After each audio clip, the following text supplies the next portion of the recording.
Oh, okay. Oh, here's your thing, okay? Here's your bag.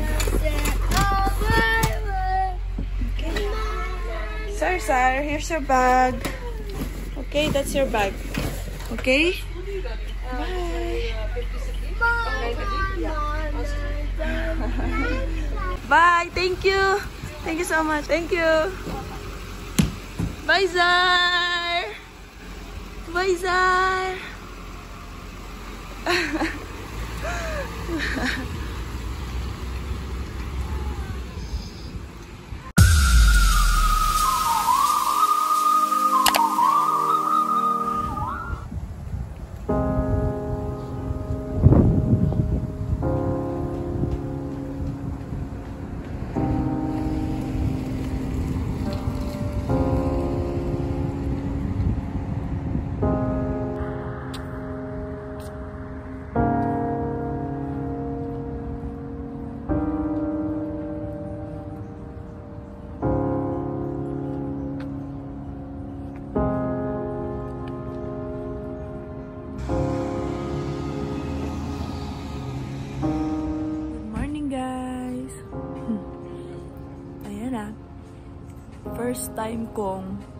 First time kong lumabas, kumain nang wala akong kasamang anak, pero namimiss ko sila. Nakakaiyak kaya. Tapos ako lang mag-isa. Akala ko ma-enjoy ko eh, pero naluluha ako mag-isa ko eh.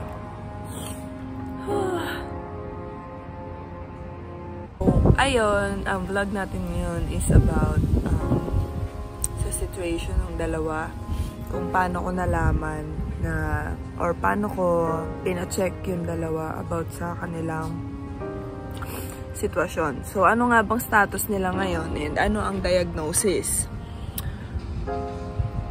So, later, kakain lang ako.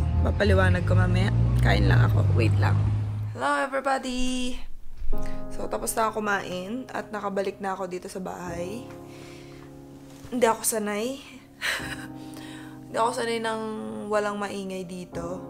Ako lang. Hello!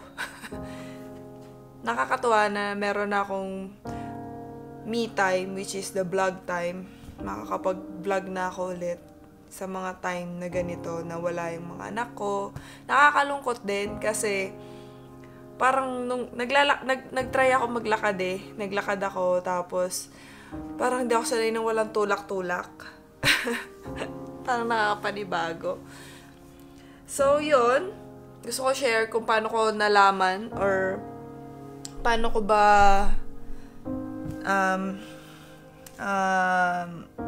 tinake yung wait lang. So, gusto ko i-share kung paano ko tinake yung kanilang sitwasyon and paano, saan nagsimula, bakit, paano mo nasabi na gano'n, na may ano sila.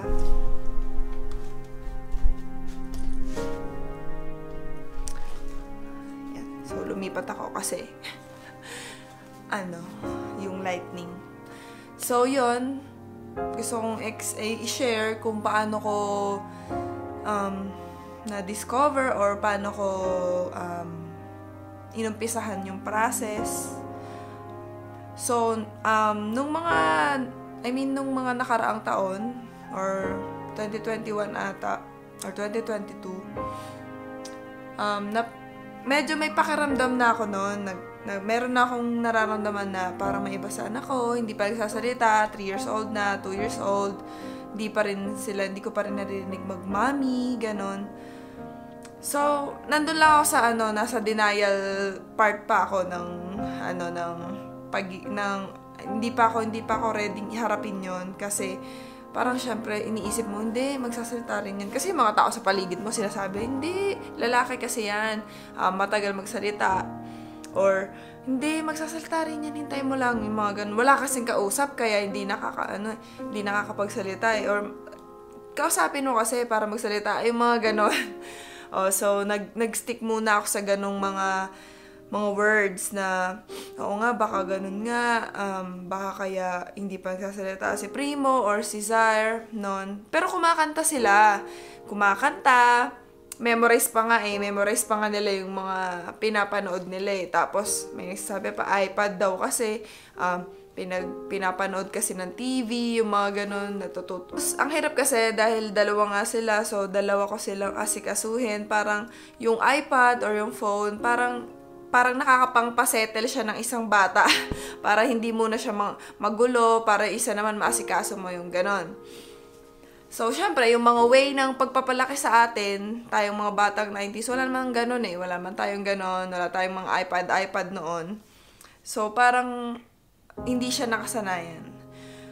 So, nung mga gitna ng taon siguro, yung mga dati naming kaibigan, na sabi nila na napag-usapan nila na yung parang yung mga anak ko kakaiba, baka may autism, ganon. So, ako, siguro by September, buo na yung loob ko, ipapacheck ko na.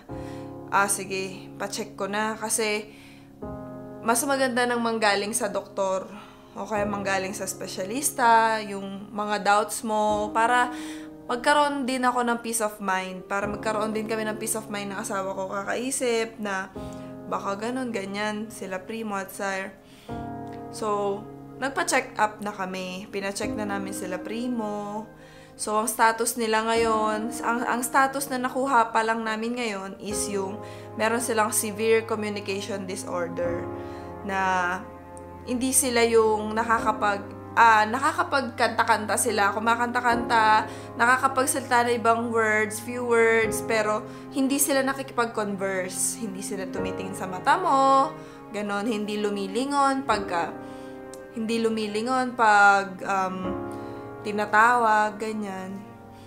So, yun ang diagnosis ng nakuha na nila Primo at Sire is severe communication disorder from speech pathologist.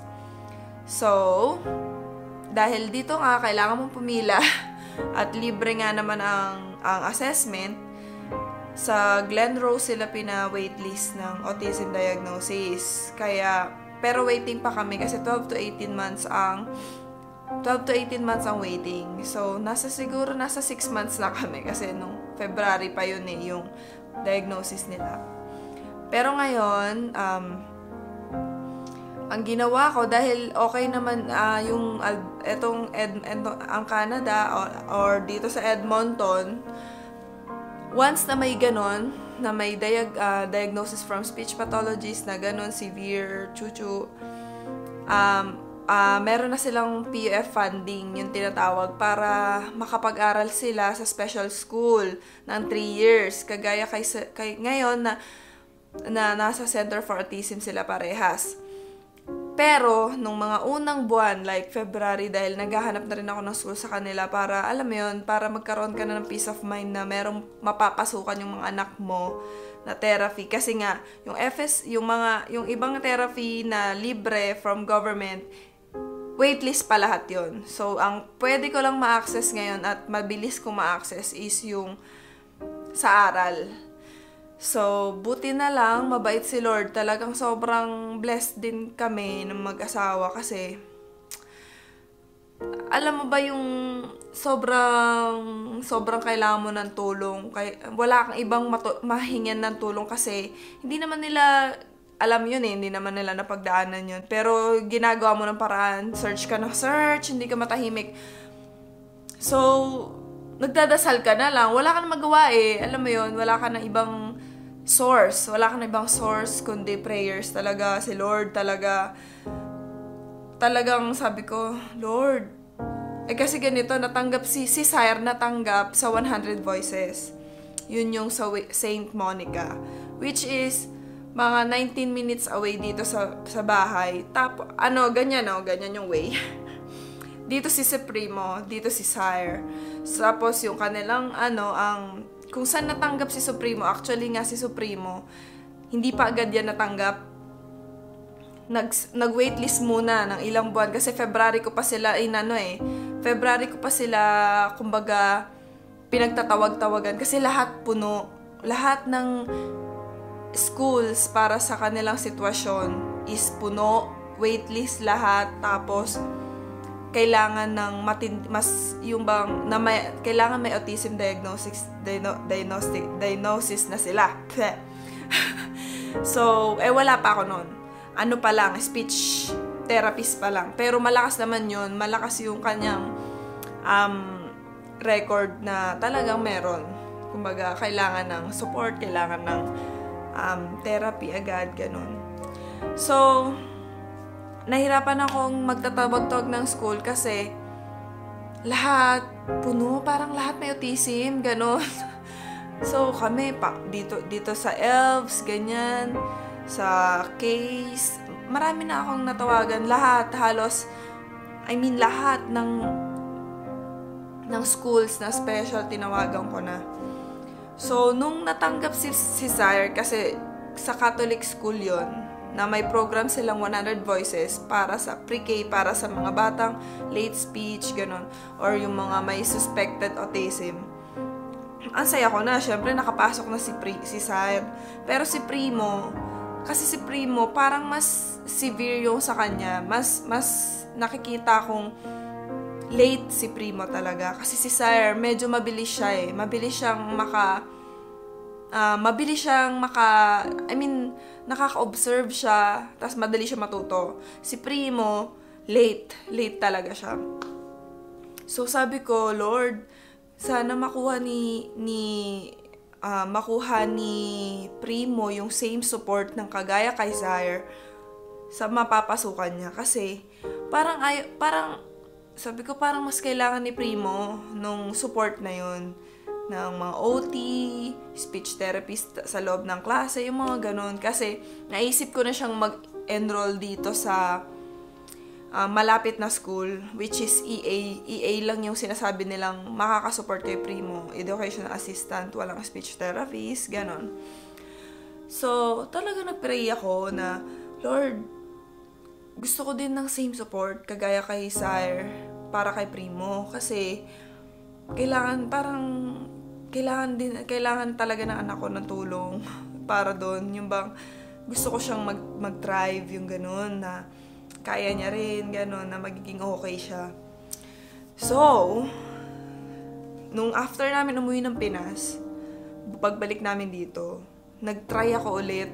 Pero naka-waitlist naman na siya doon. Pero nag-try ako ulit na mag-PM doon sa school na yun. Sabi ko, baka sakali, isa na lang yung anak kong hindi pa nakakapasok sa program for September. Baka pwedeng siya lang, kahit siya na lang, kako muna. Kasi kako hindi na siya matanggap sa pre-K kasi 4 years old na siya eh. Kasi kung alam ko lang, kung sinunod ko lang yung pakaramdam ko noon, hindi ako naging denial sa sarili ko, pina-check ko na si Primo. Para sana nag-pre-K, kaso hindi na. Sa kindergarten na talaga siya kasi 4 years old na siya. 5 na siya ngayong September. Kaso inintay ko pang mapag-usapan yung anak ko bago pa ako mag-go. So, wag mo nang hintayin na mapag-usapan yung anak mo. I-go mo na. Wag mo nang hintayin. So, ang nangyari, 1 week before, parang mga 2 weeks before ng school, sige, nagtatawag na ako, baka sakali naman mapasok yung anak ko, ganun. Parang 2 weeks before September 1. Alam nyo ba, nag-email sa akin ng school na, hello, good news, makukuha namin, makakapasok yung anak mo. Pang morning siyang classes, ganyan. Sabi ko, ay, grabe talaga yung tuwa ko. Kasi syempre bilang nanay ng may special need na bata, parang gusto mo yun para sa anak mo. Talagang kahit anong meron, yung available na alam mong masusuportahan siya, okay na eh. Okay na, masaya ka na. Parang yun yung pinaka-achievement ko sa taon na to. Parang yun ang pinaka alam mo yung parang feeling successful ka. Ganon. Kasi ang dami ko nung pinagdaan ng appointments eh. Ang dami ko nung kung ano-anong ginagawa. Ang dami ko nang sinusubukan. Yung ganon. Tapos, yung at the end, parang hindi ka na maawa sa anak mo. Maawa ka kasi yung sitwasyon niya eh. Yung niya. Hindi, basta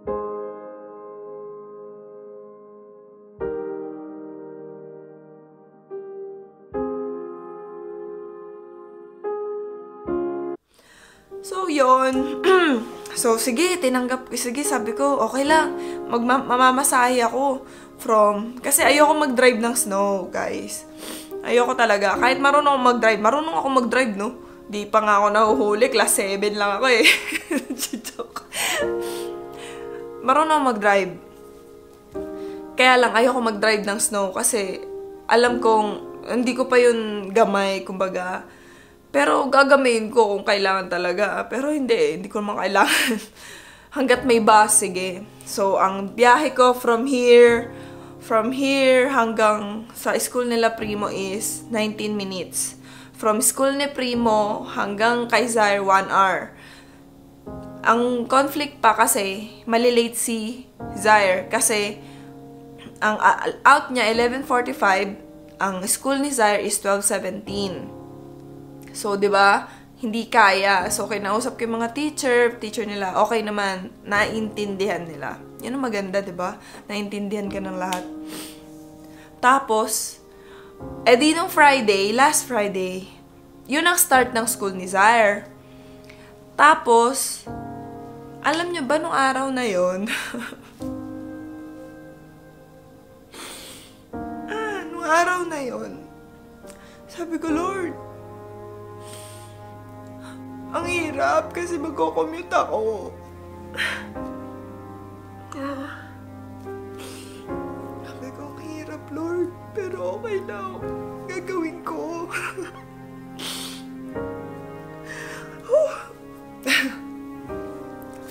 Kasi para masupport yung mga anak ko eh.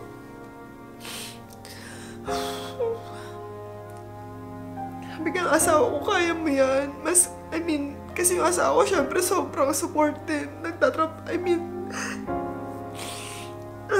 Yung asawa ko, syempre, kailangan niya magtrabaho, hindi ako nag-work. Pero hindi niya ako pinipilit mag-work kasi alam niya yung sitwasyon ng mga bata. Tapos gusto niya full focus. Focus lang kami. Focus lang ako sa mga anak namin. Kasi nga wala na nga siya. Tapos hindi pa ako makakapag-focus sa mga anak ko. So, gusto niya kahit may isang parent, yung isang parent nakafocus sa anak na, sa kanila. Pakabait ka na asawa ko eh. Alam mo yun. So, iyak na ako dito. So, nung araw na yun, nung Friday, nung araw yung pagising ko kasi nahihirapan ako na parang may mga araw kang masakit ulo mo, yung migraine mo. Tapos, syempre, hindi mo yun nakaharapin kasi yung anak mo kailangan pumasok. So, first day ni Sire, sabi ko, nasa bus kami, sabi ko, nagbuntong hininga ako. Sabi ko, Lord, ang hirap po nitong gagawin ko. Kasi alam niyo, nahirapan ako yung papunta ako kay Sire, papunta ako kay Primo, na-late ako, nag-taxi ako. Nakita niyo isa kong vlog. Taxi ako. Kasi na-late ako ng pagsakay ng bus. Syempre lalabas na si Primo 11:45. Anong oras na yon? Hindi ko na-calculate yung time. Tapos, pagdating ko doon, excited ako. Lalabas na si Primo. Tapos excited siya. Masaya siya. Nag-enjoy siya sa school. Tapos, papunta na kami kila Sire. Grabe, si Sire kasi may problem siya naman sa directions. Nahihirapan siya mag-transition. Pagka mag-iiba yung daan, mag-iiba yung way, umiiyak siya, sumisigaw. Ayaw niya ng transition. Yun yung kanyang signs. Grabe, madali siya ma-frustrate. Sisigaw talaga siya. Napapahiya na nga kami sa bus. Nasigawan na kami sa bus. Sabi niya, shut up kiddo. Ginaganon kami. Pero hindi ko pinapansin kasi hanggat di nila sinasaktan yung anak ko. Hindi ko talaga sila pinapansin. Basta yung anak ko nandun sa harapan ko, subukan nilang hawakan, di ba? Talaga.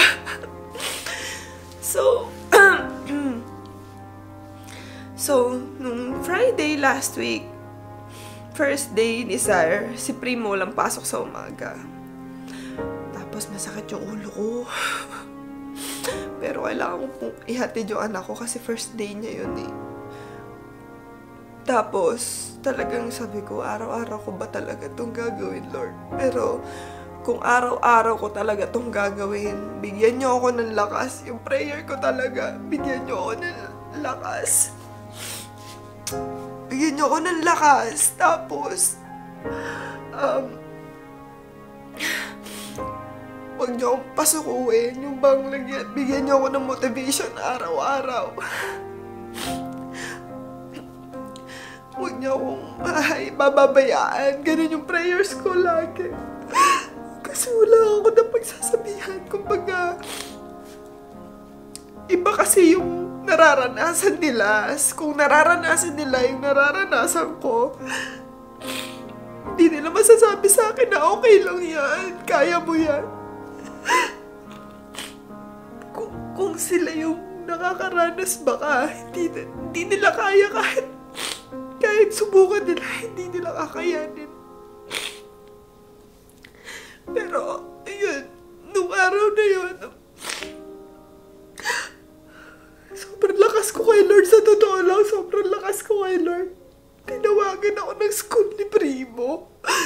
Sabi niya, hello, meron akong magandang balita sa'yo. Kunin mo na dito yung anak mo, enroll mo na dito. Sa Monday, dito mo na papasukin. Parehas ni Primo. Tapos, parehas may bus. Parehas lang may service ng bus. So, grabe talaga yung biyak ako sa daan. Biyak ako sa daan kasi kakapray ko lang. Ang bilis nga ni Lord eh. Kakapray ko lang kanina umaga. Siguro nakakita niya yung hirap ko. So,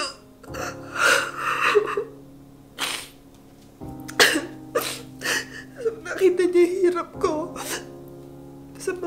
sa ginagawa ko. Nakita niya talagang gagawin ko yun. Hindi ako atras eh. Hindi ako talaga atras. Gagawin ko eh. Tapos siguro sabi niya, ano ba ito anak ko na to? Antig sa ulo. Ang kulit-kulit.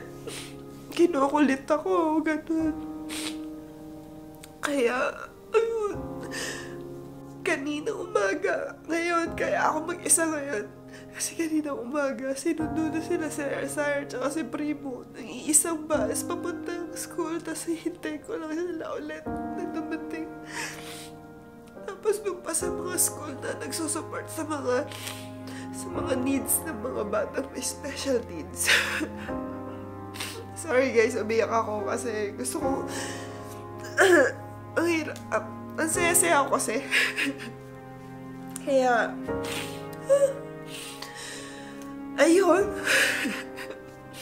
Sa lahat ng sa lahat talaga ng paghihirap ko talaga, si Lord lahat sumasalo lahat. Kaya, thankful ako kay Lord dahil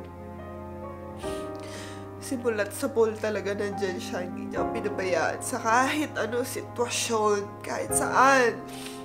Kaya siguro niya binigay sa akin to eh, para, kumapit lang ako sa kanya. Pero lagi naman nakakapit sa kanya talaga. Wala akong ibang hinihingan wala akong alam na hihingan ko ng tulong sa mga sitwasyon na ganito. Kasi alam ko, kaya ko to mag-isa. Ayokong nangiistorbo ng tao. Ayokong mayroon akong naabala dahil lang meron akong special needs ng mga anak. Kaya hanggat maaari gusto kong saluhin lahat kasi ayokong maramdaman ng mga anak ko na hindi ko kaya. Kaya ko sila. Lagi ko sinasabi, hindi ko kailangan ng tulong, kailangan ako ng anak ko. Kailangan ako ng anak ko kasi mas naiintindihan ko yung mga anak ko, kumbaga, ganun. Tapos, ang recipe mo lang, mag-pray, yun lang ang kaya mo, yun lang ang talagang source of energy mo, mag-pray. Kaya, ayun. Kaya ngayon, waiting man kami sa lahat, pero at least meron silang mga support galing sa government na mapag-aral sila sa mga special schools. Kasi mahal talaga yun, guys. Yung isang dapat dun namin sila Fremont Sire, ang kanilang tuition fee is 8,000 a year. Hindi for both, for each. So, 16K, di ba? Pero, ayun, God is good. Andun sila ngayon sa school, nag-aaral. So, ang dami ko nang sinabi at naiyak pa ako. Sa next vlog ko, i-share ko kung paano yung process nung ginawa ko mula sa speech, paano nangyari, and I'll let you know. Bye! Thank you guys for listening, and God bless.